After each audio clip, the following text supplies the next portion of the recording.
డబ్బు, అనారోగ్యం, ఉద్యోగం, వ్యాపారం అప్పులతో బాధపడుతున్నారా? మీకోసమే మేనిఫెస్టింగ్ మిరాకిల్స్ 11 days ప్రోగ్రామ్.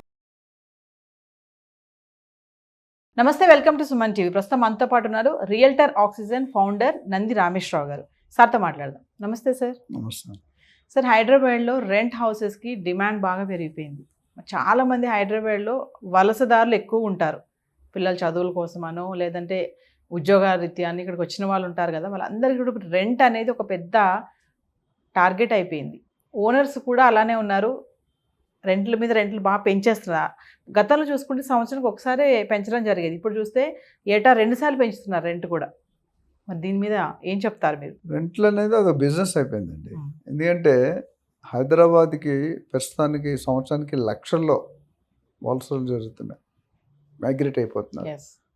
ఎందుకంటే Hyderabad is a place in entire country, livable city, usable city, calm city, no natural calamities, cost of living is very cheap, culture of people is very good, and infrastructure, there's no end, there's no limit.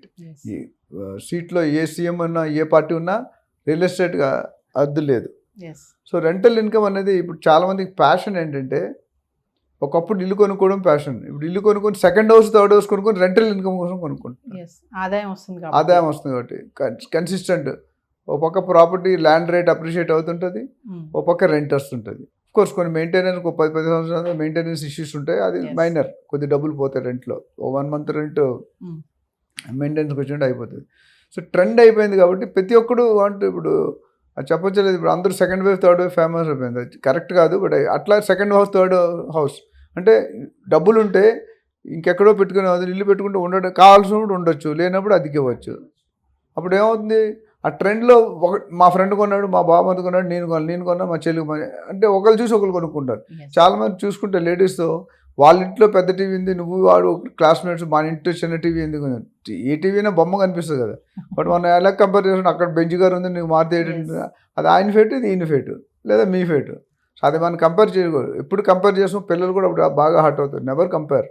So ఇక్కడ వచ్చేసరికి అంటే రెంట్లు ఒకప్పుడు మనకి హైదరాబాద్ 2 నెలలు advance ఉండేది, ఇప్పుడు 3 నెలలు 4 నెలలు, కమర్షియల్ అయితే 6 నెలలు 1 year కూడా అడుగుతున్నారు. బెంగళూరులో రెసిడెన్షియల్ కూడా 1 year, హైలీ ఇంపాసిబుల్. అంటే 50,000 అంటే తీసుకుంటే 6 లక్షలు ముందు కట్టాలి, 12 నెలలు 1 year అడ్వాన్స్. అది అందుకని చాలా టఫ్ అవుతుంది బెంగళూరు. ఇప్పుడు మన ఇండియా వాళ్ళు కూడా దేవర్ సర్చింగ్ ఫర్ సెకండ్ క్యాపిటల్. ఇనీషియల్గా హైదరాబాద్ అనుకున్నారు సెకండ్ క్యాపిటల్, ఎందుకంటే హైదరాబాద్ అన్ని రకాల ఫెసిలిటీస్ కానీ, ఇన్ఫ్రాస్ట్రక్చర్ కానీ, రోడ్ కానీ అన్నీ ఉన్నాయి, టెంపరేచర్ కానీ. ఎందుకంటే ఢిల్లీలో పొల్యూషన్ ఎక్కువైపోయింది. నిన్న చూసిన రోజు కూడా వార్తలు వస్తున్నాయి, పొల్యూషన్ వల్ల చాలా ఇబ్బంది పడుతుంది మొత్తం సిటీ.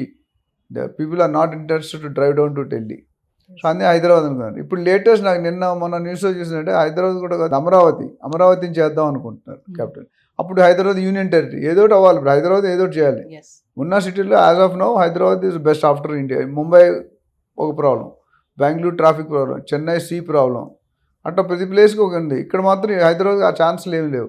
బట్ ఇప్పుడు కానీ హైదరాబాద్ని capital, main capital, first second capital అన్నారు, ఇప్పుడు మెయిన్ క్యాపిటల్ అంటున్నారు.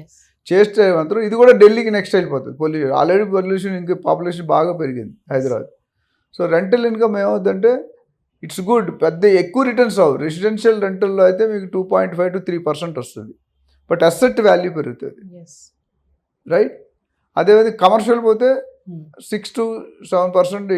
మేము ఒక 20 years ముందు పోతే ఆల్మోస్ట్ 13-14% రిటర్న్స్ ఉండేవి రెంటల్. కానీ ఇప్పుడు కాంపిటీషన్ పెరిగిపోయి, అవైలబిలిటీ పెరిగిపోయి ఆ 12%, 10% కాస్త 6-7%కి వచ్చేసింది. Even then it's standard guaranteed income. Unless ఇప్పుడు జనరల్గా ఎస్పెషల్లీ కమర్షియల్లో లాంగ్ టర్మ్ అటు స్కూల్ కానీ, కాలేజ్ కానీ, హాస్పిటల్ ఇలాంటి ఎస్పెషల్లీ హోటల్స్ కానీ చూసుకుంటే దే టేక్ 10, 20, 30 years. అయితే గవర్నమెంట్ కంపెనీ దొరుకుతుంది, బ్యాంకులు దొరికితే ఇంకా 30 సంవత్సరాలు సైన్ చేస్తారు. అంటే 600 అయినా 106 అయినా ఫస్ట్ తారీఖు మన రెంట్ పడిపోతుంది. ప్రైవేట్ అనేది కొద్దిగా రిస్క్ ఉంది. సో చాలామంది ఇప్పుడు రైల్వే ఆఫీసులకి, గవర్నమెంట్ ఆఫీసులకి, ఇన్కమ్ ట్యాక్స్ ఆఫీసులకి వీటికి ఇస్తుంటారు రెంట్ ఈజ్ అష్యూర్డ్. ఈ మిగతా ప్రైవేట్లో ఒక్కొక్కసారి డిలే అవుతుంది. బట్ ఓవరాల్గా చూసుకుంటే it's a good rental income. ఎందుకు పెడుతుందంటే పబ్లిక్ చాలామంది బయటకు వస్తున్నారు, అంటే హైదరాబాద్ బయట నుండి. అదేవిధంగా చాలామంది ఆఫీస్ దగ్గర ఉండాలనుకుంటారు. అదే సార్, ఇప్పుడు కొంతమంది అంటారు కదా, ఐటీ కంపెనీస్ ఉన్న దగ్గర అయితే దగ్గరలో తీసుకుందాం అపార్ట్మెంట్ అంటారు. ఆ ఏరియాలో చూసుకుంటే రెంట్లు ఇంకా దారుణంగా ఉన్నాయి. ఎందుకంటే ఇయర్కి ఒకప్పుడు 2-3% పెంచేవారు ఇయర్కి.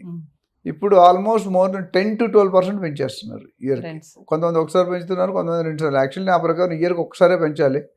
బట్ ఆ డిమాండ్ బట్టి కొంతమంది 2 సార్లు పెంచే అవకాశం ఉన్నాయి, ట్యాక్స్లు పెరిగినా ఏది పెరిగినా.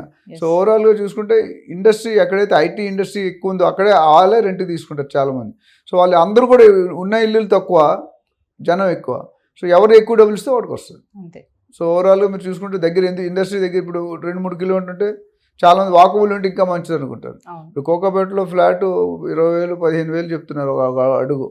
ఎంతమంది కొనుక్కోగలరు? Yes. రెంట్ అంటే నాకు తెలిసి 40,000-50,000 తక్కువ ఒక ఫ్లాట్ దొరకదు. 3 బెడ్రూమ్ ఫ్లాట్ మీరు తీసుకుంటే Yes. Minimum 40,000-50,000 to 1 lakh 1.5 lakhs కూడా ఉన్నాయి, depending on the areas. Independent house అయితే చెప్పక్కర్లేదు. 2-3 ఇప్పుడు జూబ్లీస్లో ఏది కూడా 3-4 లక్షలు ఇండిపెండెంట్ హౌస్ దొరకదు రెంట్కి. ఇండిపెండెంట్ హౌస్ అంటే పార్కింగ్ ఉంటుంది బాగా. అపార్ట్మెంట్ రేటు ఒక ఫ్లాట్కి ఒకటో మ్యాక్సిమం 2, ఈచ్ పార్కింగ్ 5-10 lakhs తీసుకుంటారు ఎక్స్ట్రా. బంజారాస్లో అయితే మాత్రం ఎందుకంటే ఆ పార్కింగ్ రోడ్డు మీద పెడితే పోలీసులు కెమెరా Yes. ఫోటో తీసి బిల్లు పంపించి, ఇంతకుముందు కార్లు ఆపడాలి సైలెంట్ పంపించేసినాడు, కట్టకపోతే నెక్స్ట్ టైం చెకింగ్ అయినాడు ఆపేస్తున్నాడు. అంటే సార్ ఇప్పుడు డెవలపింగ్ ఏరియాస్ ఏవైతే ఉంటాయో అక్కడ కూడా బాగా పెరుగుతున్నాయి అంటే ఏం చెప్తారు సార్? అంటే ఇప్పుడు supply is less, demand is more, standard formula. Supply తక్కువ ఉంది, డిమాండ్ ఎక్కువ ఉంది. ఒకప్పుడు యుద్ధాలు అయినప్పుడు కండబలం గుండె బలం చూసారు, ఇప్పుడు డబ్బు బలం చూస్తున్నారు. Whoever has more benefit, more earning capacity వాడు ఎక్కువ పెడతాడు. ఇప్పుడు సపోజ్ నాకు ఒక వైస్ ప్రెసిడెంట్కు సీఈఓకు 5 లక్షలు శాలరీ అనుకోండి, 25% హెచ్ఆర్ఏ చూపించాలి. వాళ్ళు 1 lakh కొట్టు, బట్ మీరు నేను చూపించలేము కదా. యూ డోంట్ హ్యావ్ 1 lakhలో ఉండే లగ్జరీ మనకు లేదు. ఇప్పుడు 2 bedroom కూడా మినిమం చూసుకుంటే ఊరి చివరిలో 10,000 తక్కువ, 10-15,000 మినిమం. ఏది మన మెయిన్ సిటీకి ఒక 10-20 కిలోమీటర్ కూకట్పల్లి, పటాన్చేరు, లేకపోతే కుషాగూడ, ఈసేల్, ఏస్తో నగర్ అక్కడ కూడా 10-15,000 2 bedroom తీసుకుంటున్నారు వితౌట్ ఎనీ ఎమ్యూనిటీస్ ఉంటే ఇంకో 5,000 ఎక్కువ అవుతుంది. సో యావరేజ్ చూసుకుంటే 1 crore ఇన్వెస్ట్మెంట్ ఫ్లాట్ కొనుక్కుంటే మీకు 20,000-25,000 రెంట్ వస్తుంది. అందుకనే 2.5-3% అన్న. సో ట్రెండ్ ఉన్నందుకల్లా మనం ఏం చేయాలి, మన అవసరం కాదు, మన ఉద్యోగం అయితే అనుకోం కదా. ఓ 5,000-10,000 కన్నా మన భార్యకి, మన పిల్లలకి, తల్లిదండ్రులకి దగ్గర ఉండాలని దగ్గరలో తీసుకుంటారు 5,000. నాకు చాలామంది కస్టమర్స్ వస్తుంటారు. కుక్కటిపల్లిలో వాళ్ళిద్దరు వైఫ్ అండ్ హస్బెండ్ ఇద్దరు ఎంప్లాయీస్ 35,000 పెట్టి 2 bedroom తీసుకున్నారంట. బాగుంటుంది సార్, పాష్ ఉంటుంది. 2 bedroom 35,000 అవసరం. నేను అది చెప్పాను, మీరు ఇల్లు కొనుక్కొని ఈఎంఐ కట్టుకోండి. ఈఎంఐ తక్కువ పడుతుంది మీకు. ఈఎంఐ కట్టిన నెక్స్ట్ 10 years 15-20 years మీకు ఇల్లు సొంతం అయిపోతుంది. So you're not wasting. దాని మీద మీకు ఐటీ ఎగ్జామ్స్ కూడా ఉంటుంది ఎవ్రీ ఇయర్. మీరు కట్టిన ఈఎంఐస్లో సర్టన్ పోర్షన్ మనకి ఎగ్జామ్షన్ వచ్చేస్తుంది. అని చాలామంది అట్లా కన్వర్ట్ చేయాలి. ఎందుకంటే ఓనర్స్ కూడా సెల్లర్స్ అయితే కొండ ఎక్కిపోయారు, కోకాపేట 100 కోట్లు అయిన తర్వాత ఇప్పుడు టెనెంట్స్ కూడా కట్టలేకపోతున్నారు, ఓనర్స్ కూడా బేక్ చేస్తున్నారు. రేట్లు ఆ ఏరియాలో మంచిగా ఉందనుకోండి రేట్ పెంచుతారు, మీకు సచ్చినట్టు తీసుకుంటారు. మీకు ఆఫీస్ దగ్గర అయితే ఇప్పుడు ఎవరైనా గూగుల్ ఆఫీస్ దగ్గర కొండాపూర్లో ఇస్తానంటే హ్యాపీగా తీసుకుంటారు కదా. జేబేరి ఎన్క్లేవ్ అని ఒకటి ఉంది, మురళీమోహన్ గారు చేశారు. 750 రూపాయలు అమ్మేడు గజం 90s లో. ఈరోజు 2,50,000 ఉంది. Varies 750 rupees, varies 2,50,000. సో ఓవరాల్గా రెంటల్ డిమాండ్ రాను పెరుగుతుంది. మేబీ RRR వచ్చిన తర్వాత కొద్దిగా ఎక్స్టెండ్ అయితే ఆ రోడ్డు ట్రావెల్ తగ్గుతుంది కదా, పీపుల్ ఆర్ గోయింగ్. పొల్యూషన్ కూడా దూరం వెళ్ళకుండా తక్కువ ఉంటుంది. You're coming towards city, the pollution levels are very high, noise levels are very high. నేను మొన్న ఫారెన్ కంట్రీకి వెళ్ళాను, థాయిలాండ్కి. ఒక్కడు కూడా హార్న్ కొట్టట్లేదు రోడ్డు మీద. ఒక కారు వెనకాల ఇంకో కారు, ఒక కారు వెనకాల ఒక వెనకాల, మధ్యలో 10 feet. ఎంత స్లో అంటే అసలు పబ్లిక్ నడుస్తుంటే 20 అడుగుల ముందే ఆపేస్తారు. ద డిసిప్లిన్ మన దగ్గర అది రాలేదు. ఒక్క సెకండ్ ఆగితే బంబాట్ చేస్తాడు, హార్ట్ అటాక్ వస్తాడు. సో ఓవరాల్గా real estate is going to, rental పెరుగుతుందంటే రియల్ ఎస్టేట్ పెరుగుతున్నట్టు. ఇల్లులు కావాలి కదా, అంటే కన్స్ట్రక్షన్ కావాలి కదా.